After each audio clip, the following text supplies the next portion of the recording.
as WrestleMania was out the way, Kozlov was drafted to ECW. Anybody that go to ECW, bro, it's over with, bro. Shit. Like, ECW is damn near like the Browns in the NFL of the WWE, bro. If you go to ECW, your career is done. That's where they go to die, and then after that, you go to TNA, and after that, you go, you know how that shit goes. I just feel like ECW, especially this version, WWE's version of ECW, it's like the Cleveland Browns, you just go there to die, sadly. 1 year before.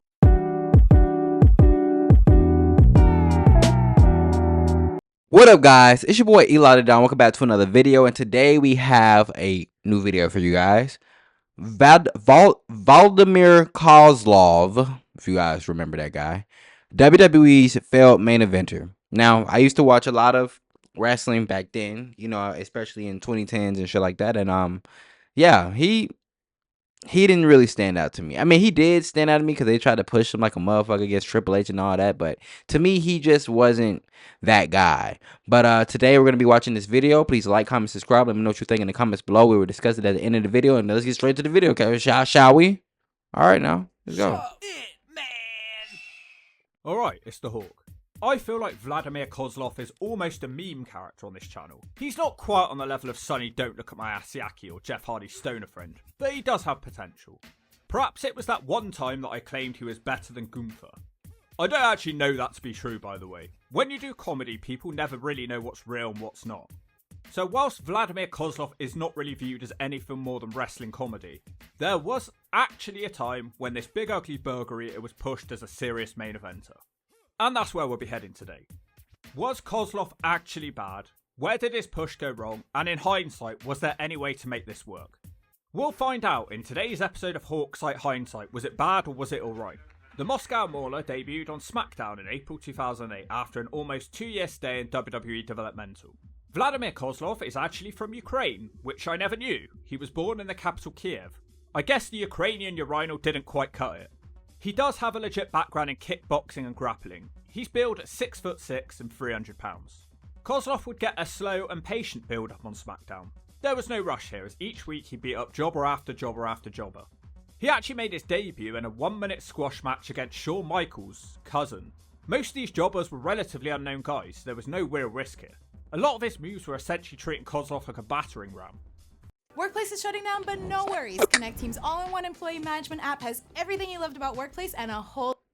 It took a while for him to decide on an actual finisher, which you'd think he would have done during his 2 years in developmental.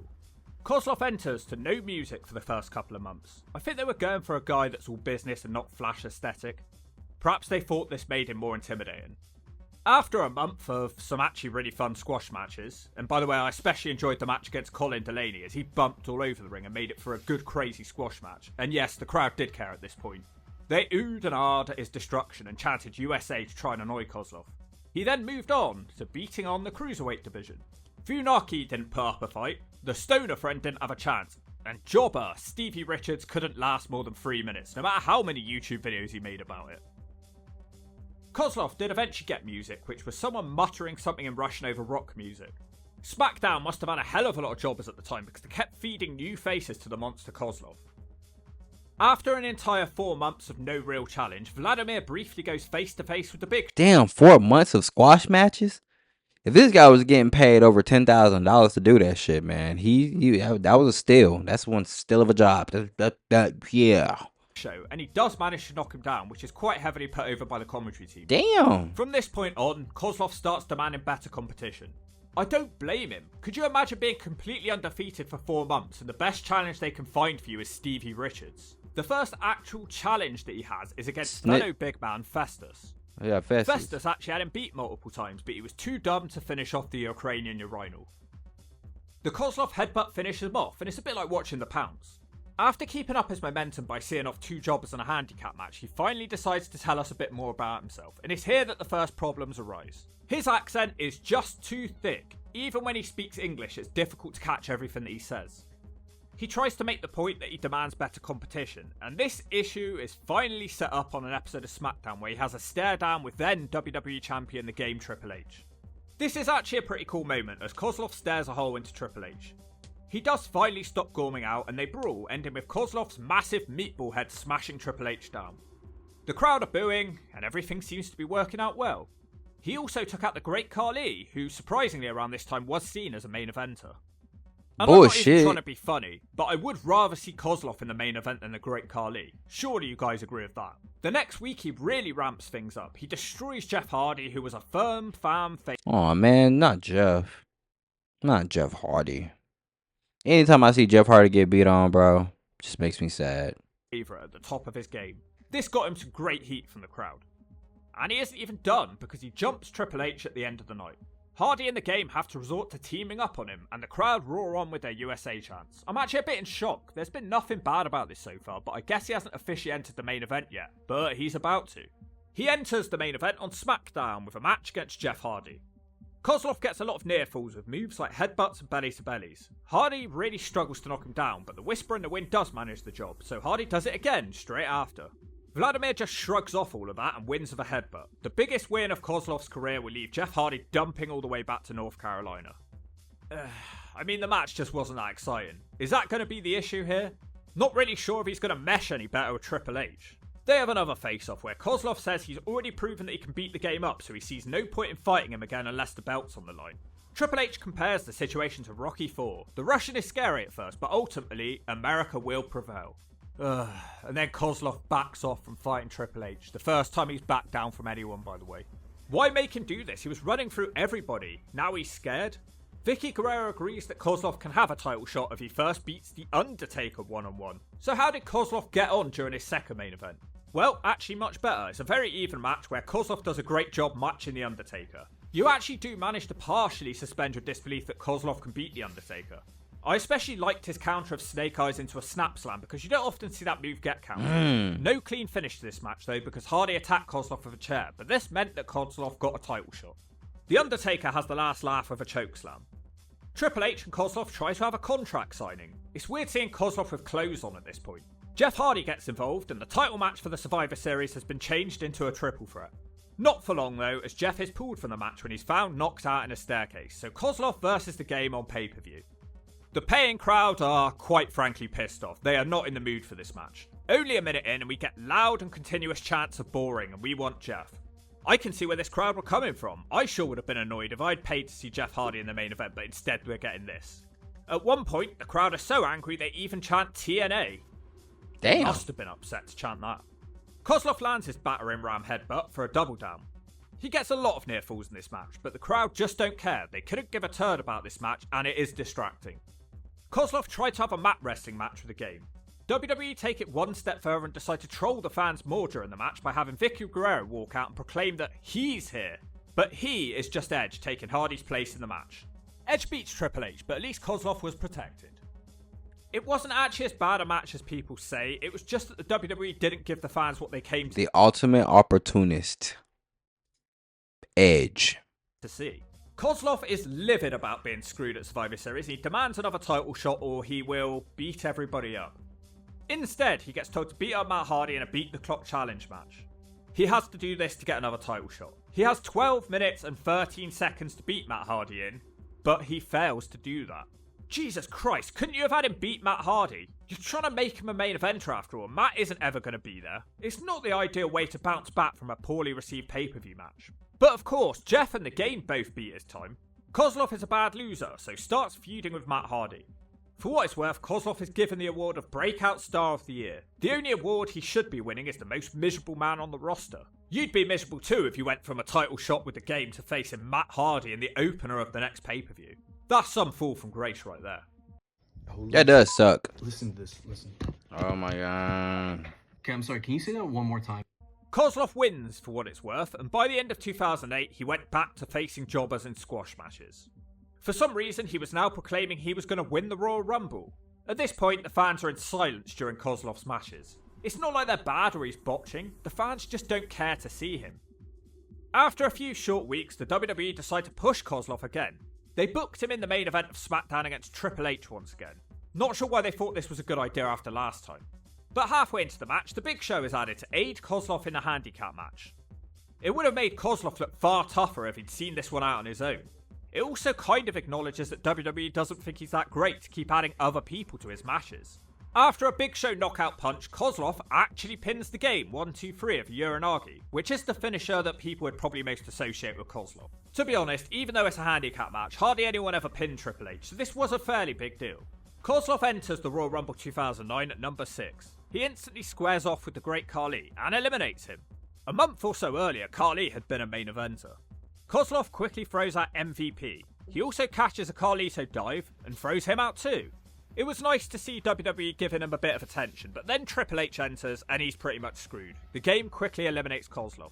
Vladimir has a chance at revenge on the following SmackDown in a triple threat with Khali in the game, but again, KOZLOV was unable to pick up a win here. Triple H was proven to be a bit of a roadblock for Vladimir.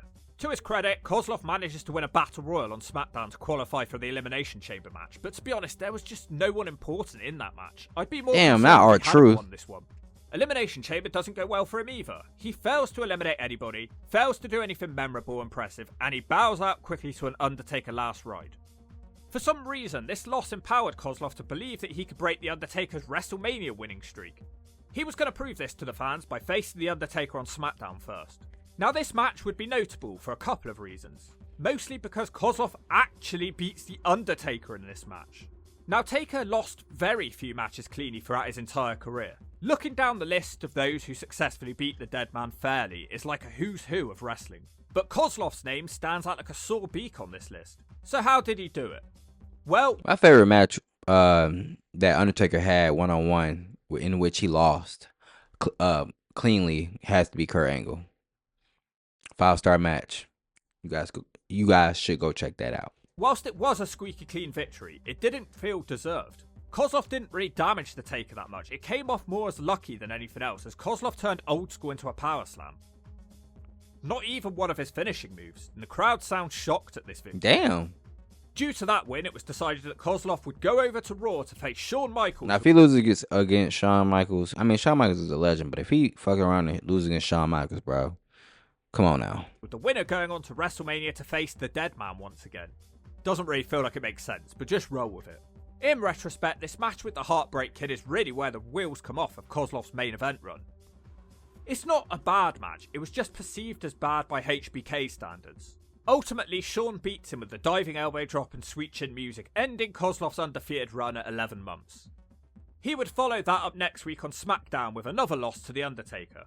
So ultimately, the whole thing felt incredibly pointless. He carried on doing the JOB in the main event for the next few weeks. It was strange seeing 11 months of hard work being completely disregarded in just a few weeks. Damn. As soon as WrestleMania was out the way, KOZLOV was drafted to ECW. Anybody that go to ECW, but it's over with, bro. Shit. Like, ECW is damn near like the Browns in the NFL of the WWE, bro. If you go to ECW, your career is done. That's where they go to die, and then after that, you go to TNA, and after that, you go, you know how that shit goes. I just feel like ECW, especially this version, WWE's version of ECW, it's like the Cleveland Browns, you just go there to die, sadly.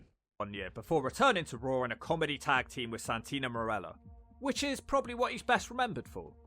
KOZLOV was on WWE programming for 3.5 years, but his main event run lasted less than 3 months of that. The Hawk doesn't truly think KOZLOV was that bad. Yeah, he should never have been pushed to the level of victories over Jeff Hardy, Triple H, The Undertaker, but it's not like he was botchy or unbelievable. He looked like a threat, he had some decent power moves, and he could have been a fine upper mid-carder. But they just pushed him down our throats too quickly. He was too bland and perhaps a bit too boring. There wasn't really much to his character other than muttering threats in a thick Russian accent. His undefeated streak was forgettable because he really only beat 2 people of note. Streaks only really work if you slowly face stiffer and stiffer opposition. Not when you face Stevie Richards every week. He needed some more mid-card wins. It's like he jumped from the lower card to the main event overnight. He failed to excite the fans, and he didn't do enough on pay-per-view where it really mattered. Would a manager have helped him? Probably. Was his body an issue where most of the top stars were chiseled? KOZLOV was carrying a bit more weight than them? Maybe. Vladimir KOZLOV was not somebody to hate, but his main event run was poorly executed, and if you don't agree with that, you'll get booted. Never sue the... Well, that's the end of that video. I feel like wrong era, I feel like if he was to be, I don't know, bro. It kind of reminds me of like Gunther, you know what I'm saying? Or Rusev. Not to be racist. Is that racist? I don't think that's racist. But all in all, bro, I feel like he was decent. I feel like he was all right. I feel like he was kind of placed. I don't know, bro. Like, I just don't know. I don't know what era to put him in. I don't know where he would fit perfectly in the timeline of, like, you know, the history of WWE or anything like that. I just feel like, yeah, like, fuck. I mean, he came. He did what he had to do. I feel like it was pointless. I mean, he should have at least held the World Heavyweight Championship at least for like a good 3 months before dropping it to, like, I don't know, Edge or somebody like that, Jeff Hardy or something like that. I don't know. But all in all, bro, y'all let me know what y'all think in the comments below, man. Please like, comment, subscribe, man. Thank y'all for watching, and I'll catch y'all on the next video. Peace.